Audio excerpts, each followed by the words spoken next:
बिस्मिल्लाहिर्रहमानिर्रहीम अस्सलामु अलैकुम वरहमतुल्लाहि वबरकातुहू। प्यारे नाज़रीन, कैसे हैं आप सब लोग। उम्मीद करता हूँ कि अल्लाह पाक की रहमतों के ज़ेर साया खैर वाफ़ियत से होंगे। दोस्तों, आज सब लोगों के लिए आप सब लोगों के लिए एक ठंडी और मीठी चीज़ लेके आया हूँ, और ये है फ्रूट कस्टर्ड। फ्रूट कस्टर्ड जो है ये कैसे बनता है, बहुत ही आसान तरीके से आपको समझाने वाला हूँ। और आपको पता है कि मेरी हर रेसिपी में ये कोशिश होती है कि मैं आपको एक एक स्टेप जो है वो समझाऊं और बताऊं।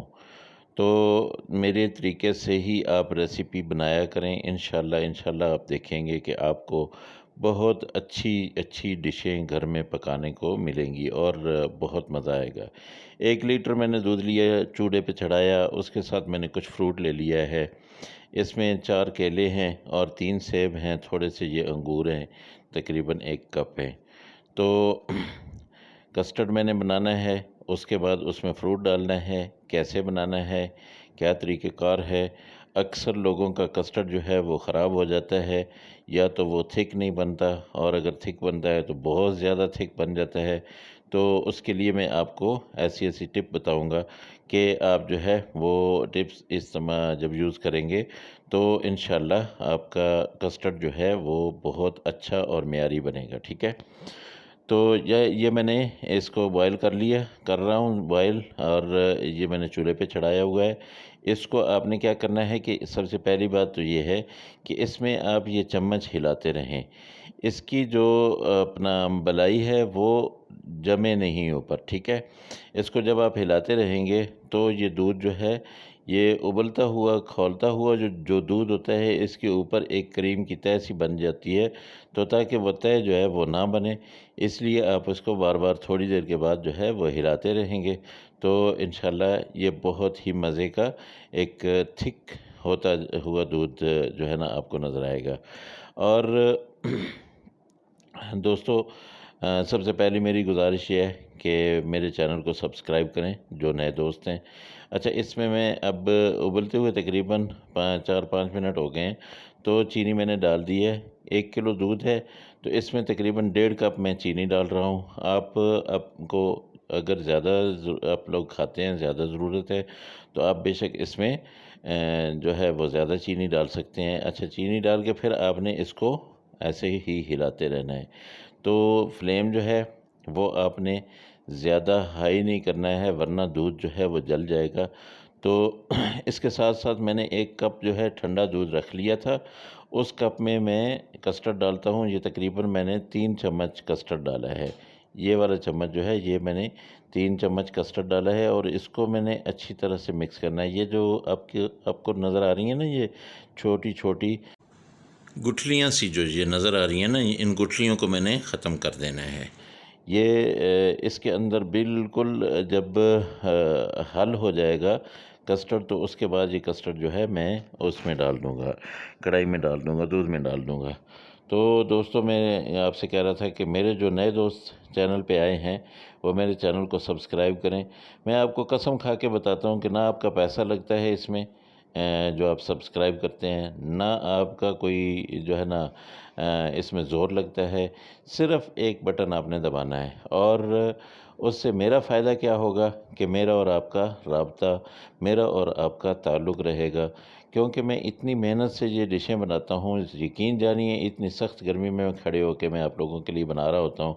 तो मेरी कोशिश है कि आप लोगों को जब ये डिशें मिलें, आप अपने घर में बनाएं तो अच्छी से अच्छी, बेहतर से बेहतर चीज़ आपके घर में बने, और ताकि आपके घर वाले जो है वो आपकी तारीफ़ करें। ठीक है। तो ये देखिए, ये तकरीबन हल हो गया है कढ़ाई में। अब देखते हैं वहाँ क्या सूरत हाल है। चीनी मैंने डाल दी है, और इसको अब मैंने अपना डालना है कस्टर्ड को इसमें। तो कस्टर्ड को आराम आराम से डालना है, और साथ में चम्मच हिलाते रहना है। ये ख्याल रहे कि अगर आपने चम्मच नहीं लाया तो क्या होगा कि फिर इसके अंदर भी गुठलियाँ सी बन जाएंगी, और फिर ये ख़राब हो जाएगा। इसलिए कस्टर्ड और फिर वो मज़ा नहीं करता है। अच्छा, अब फिर आपने इसका ख्याल रखना है ख़्याल इसलिए रखना है कि अब ये थिक होना शुरू हो जाएगा।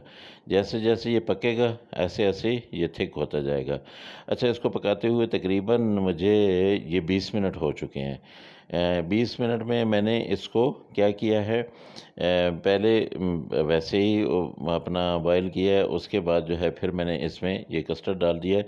अब कस्टर्ड डालने के बाद तो यकीनन मुझे ज़्यादा से ज़्यादा चम्मच हिलानी पड़ रही है, क्योंकि अभी मुझे डर है कि ये जो है नीचे से भी ना लग जाए। अगर नीचे से लग गया तो एक स्मेल सी आने लग जाएगी जले हुए दूध की। और जो है ये ऐसे हिलाता रहूँगा तो इसकी थिकनेस जो है वो इज़ाफ़ा होता रहेगा। यहाँ पे मैं डाल दूँगा इसमें किशमिश। किशमिश जो है वो तकरीबन आधा कप था, वो मैंने डाल दिए।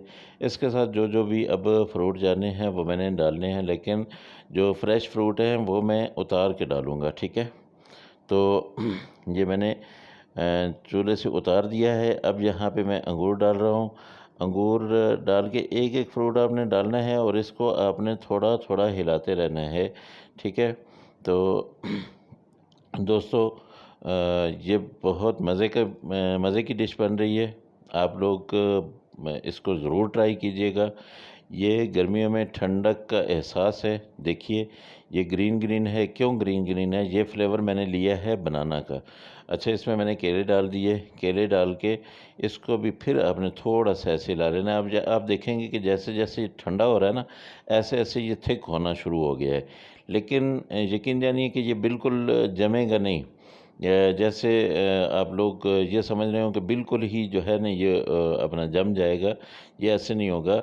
ये थिक ज़रूर होगा। अच्छा, यहाँ पे थोड़े से बादाम मैंने वो पड़े हुए थे वो भी डाल दिए हैं, और कुछ बादाम मैंने रख लिए हैं, वो जब मैं इसको फाइनल लुक दूँगा तो गार्निशिंग के लिए वो अपना वो रखे हैं मैंने। तो अब यहाँ मैं लूँगा सेब। तो वो सेब जो है उसको आपने छिलके समेत काटना है। उसको ऐसे जो है वो नहीं करना है, मतलब ये छिलका उतार के नहीं काटना है। अब इसको मैं एक मिक्स करके थोड़ा ठंडा करूँगा। रूम पर टेम्परेचर जब हो गया तो ये देखिए, ये मैंने इसको बाउल में डाल दिया और ऊपर से ये थोड़ी-सी जेली और नारियल और बादाम वगैरह इससे मैंने सजा लिया। दोस्तों, इंशाअल्लाह अगली रेसिपी में फिर मुलाकात होगी। अल्लाह हाफ़िज़। अस्सलाम वालेकुम व रहमतुल्लाहि